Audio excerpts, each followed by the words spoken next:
Big developments tonight in the Columbus City Schools data doctoring scandal.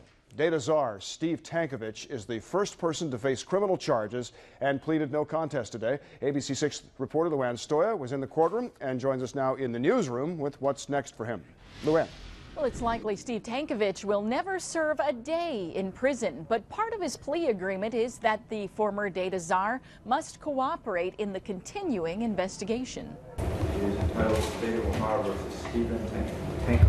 Steve Tankovich entered a no-contest plea to a felony charge, attempted tampering with records. The maximum sentence is 18 months in prison. But because Tankovich has no prior criminal history, he'll likely get probation when he's sentenced in October. All this was out of goodness. He was trying to help the district, help students and help the citizens of Columbus. We showed you when the state auditor seized records across the school district. The investigation found Tankovich instructed principals to change attendance records so schools would look better on their report card.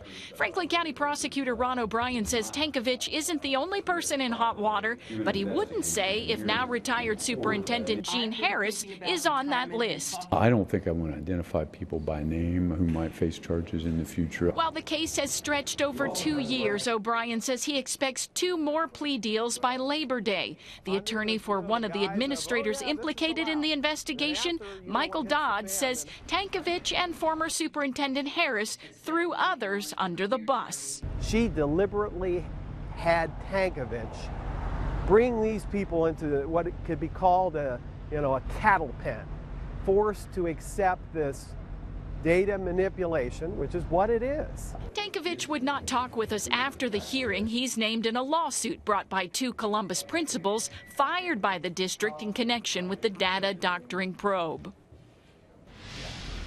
And the prosecutor tells me he has not talked with former Superintendent Harris, but has had conversations with her lawyer. We reached out to Dr. Harris today. I'll have more on that coming up at 6 o'clock. For now, we're live in the newsroom. Ann Stoia, ABC 6 News. A key player in the Columbus City Schools data doctoring scandal strikes a plea deal with prosecutors. Steve Tankovich, the first person to face criminal charges in this now 2-year probe. He was in court today. ABC 6 reporter Ann Stoia has new developments in the case. 66-year-old Steve Tankovich has been dubbed the mastermind of the scheme that taught people to manipulate data to make school report cards look better.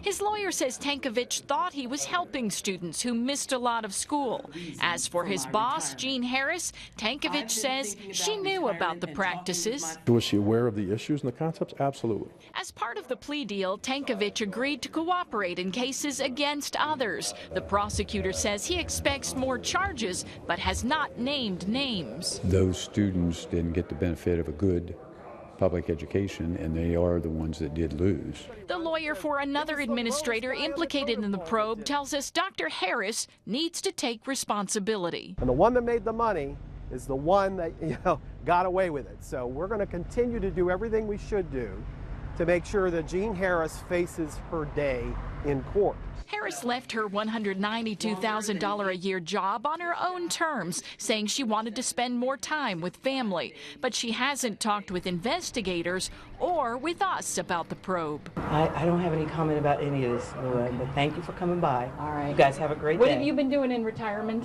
Hanging out with my grandchildren. Today's my mother's birthday. Tankovich is scheduled for sentencing October 16th. And Tankovich is also part of another lawsuit brought by 2 Columbus principals who are being fired by the district. A footnote here, current Superintendent Dan Good was out of the district today. A spokeswoman says they have no comment about the Tankovich deal. We're live in the newsroom. Ann Stoia, ABC 6 News.